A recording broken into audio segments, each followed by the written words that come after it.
Everything in a Roblox GFX, the lighting, the effects, the colors, the posing, the layer, it all works together to pull the viewer's eyes exactly where you want them. That's what we call composition. It's what makes GFX look professional and interesting to look at. If your GFX looks awkward or empty, it's not because you need better software or some revolutionary plugin, but it's the scene itself that just isn't appealing. It doesn't grab attention. And in fact, pretty much everything you do in GFX contributes to this composition in some way. And once you understand how to control that, your GFX will instantly look 10 times more eye-catching. Let's get right into it.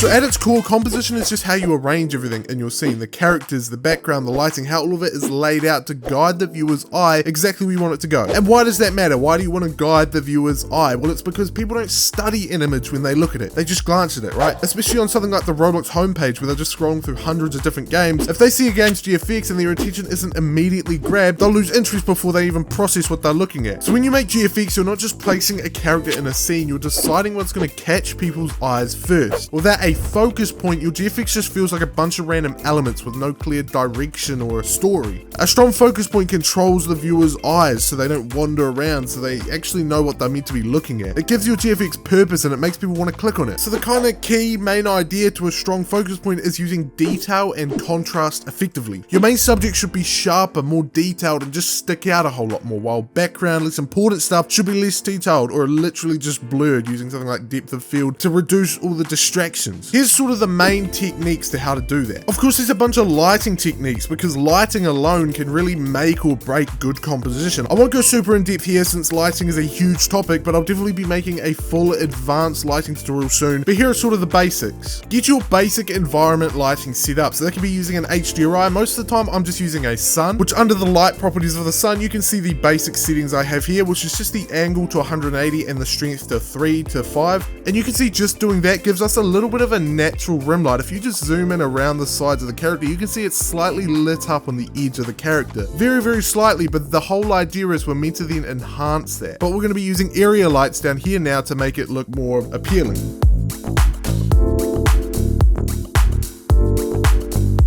So as you can see, just by adding 3 simple rim lights behind the character, it sticks out a lot more. It literally has a rim around it, just making it stick out from the background more. There is this slight problem on the ground though, which is where you can see the lights clipping directly into the floor. To fix this, you can use light linking. Select one of your lights, go under the object properties, under shading and under light linking, which this is only available on Blender versions 4.0 and above. Click new and add a new collection, and in here you can drag in whatever things you want the light to apply to. So of course I want it to apply to just the character, so I'm going to drag in the collection of the character directly into this light linking thing. And you'll see now that on this left rim light, that issue isn't happening anymore. I just need to go ahead and do the same thing for my other lights. So this is what it looks like before. It's just kind of flat, kind of blends in with the background, and this is how it looks after some slight lighting adjustments. This isn't anything crazy though. This is just a simple rim light. You want to go more in depth with this. Of course, there's depth of field too, which is just removing detail from the background by literally blurring it. There's a few ways to do depth of field, but inside of Blender you can select your camera, go under the camera properties, and then down here you've got depth of field, which you can enable. Then mess around with all these different settings. You can turn down the f-stop here to make it more blurry. So you can see my character here is in focus, and even though we don't got much in the background, you can see that it is blurred out the further it goes. It's even a bit blurry on the character just because we've got the f-stop super low, but you get the idea. There is a bunch of other ways to do it though. This isn't usually the way I do it, but one of the main things I want to mention is faces. The human brain naturally recognizes faces, so highlighting a face in your GFX makes it much more engaging. Take Mr. Beast for example. He applies this in pretty much all of his thumbnails. You can see highly over-edited faces that really just grab your attention. Luckily with Roblox faces, they're of course so much simpler. They don't have all the different intricacies of a human face, they're just a flat face, right? So they're so much easier to edit. So this is a pretty strange GFX I did recently, but you can see that the faces are very clear, very obvious. If you look without the enhancements I did to them, they don't stick out at all. And you can see it just instantly looks so much more clear as soon as you add that detail in. I always do it a slightly different way, but you can come in with the magic wand tool, mess around with the tolerance, and you can just make a rough selection of all of the white parts, make a new layer, and then add a mask to it. Making sure you've clicked off the mask, you can then grab the brush and make it white, and then you can literally just draw it in over top, and you can instantly see how much more that already sticks out. We want to do the same for the black parts of the face too, so we're going to select our base layer, we're going to obviously the black around here. I do also like to come in with the polygonal lasso tool or whatever tool, other tools you want to use.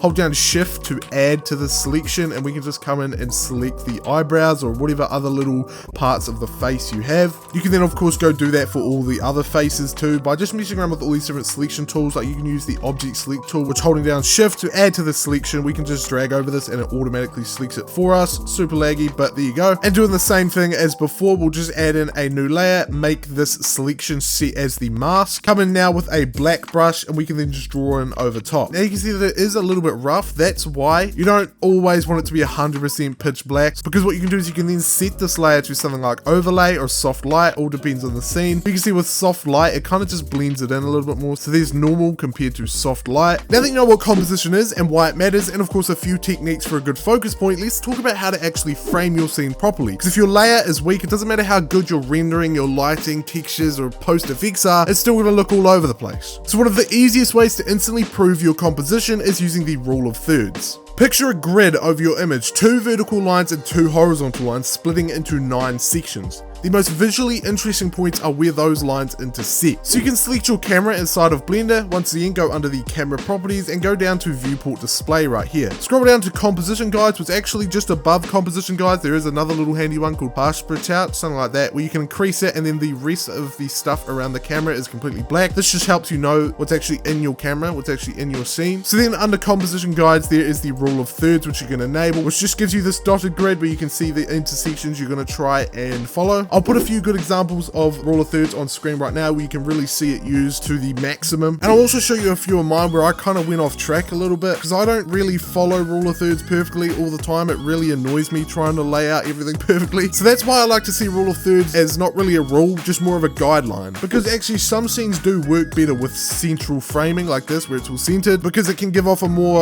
cinematic or like dramatic look. And yeah, I just overall see it as a rule meant to be broken almost. So the next thing I want to cover is depth, because without depth your GFX is just going to feel completely flat. Of course this only applies to like scene GFX. So a good scene has a foreground, a middle ground and a background all working together to create distance. For example, if you have a flat depthless scene like this car on a road, just nothing, it feels empty. You can literally see the map cuts off right here, you can see it cuts off back there. There's no distance, there's nothing in the background. But when you add more proper layering, like more buildings, more of a road, just more things in the back, it instantly looks more realistic. You want to make things in the background have less detail, you don't want them to stick out as much. And you can do that by literally fading them out or blurring them by using things like atmosphere or depth of field. So atmosphere is like fog, you know, you're fading things in the distance out. Think about if you look at mountains in real life from a distance, they're kind of faded. They're not even faded, they just have more of like a blue tint, you know what I mean? When things are far away in the distance in real life, they fade out. They're not as clear, you can't make out every little detail like you can when it's up close. And of course depth of field, like I went over before. You can see just adding a little bit of depth of field, definitely not that intense, but just a little bit, blurring out the background, the car sticks out a whole lot more. But yeah, definitely don't overuse this. Too much blur can make a scene unreadable. Even this is too much. I'd suggest doing very little, like even just a slight bit is enough to remove. Like if we looked at these bricks here, if we go without depth of field, you can see you can make out all the different cracks and everything. Just adding that depth of field just removes a little bit of detail. So yeah, depth definitely plays a big part in composition. Now here's something I want to make very clear. A good GFX doesn't just look good, it makes people feel something. It tells a story. Storytelling is such a big part of making GFX interesting and clickable. I won't go too in depth into this since my last video was already about posing, so definitely go ahead and check that out after this one, but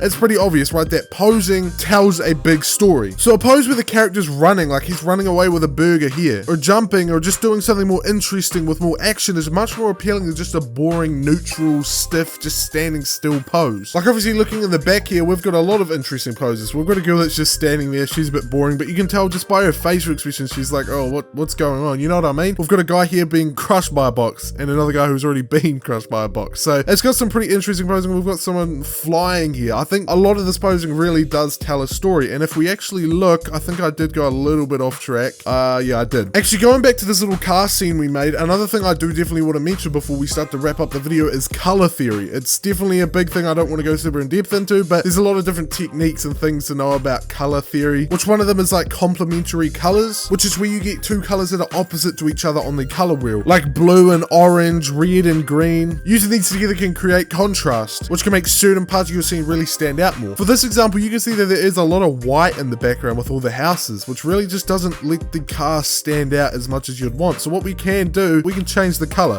Like if we did red, I don't think red really works, but let's look at like the colors in the back. We've got like a brown. So if we look at the color wheel, it's sort of like an orange or a red or a brown. So on the other side, we could do blue. We could do more of a green, which if we start to go for more of a blue, I guess it's pretty good. Maybe a green. I don't know if green's really a common color for a car. I don't think any of the colors really look good right now, but yeah, I think blue is probably the best out of all of those. It sticks out the best. So something like that. You can see it just sticks out a whole lot more compared to before, just having a white car. So that's pretty much it. Bringing it all together, a strong composition guides the viewer's eyes to something interesting. It's not just having a focus point, it's about having an interesting focus point that tells a story. It's interesting. Depth and focus points and stuff make the scene more immersive. I hope I was able to at least get you understanding a few of the basic ideas of composition. Make sure to like, subscribe if I did, join the GFXRhino Discord server, link in the description below. I'll see you all next time. Goodbye.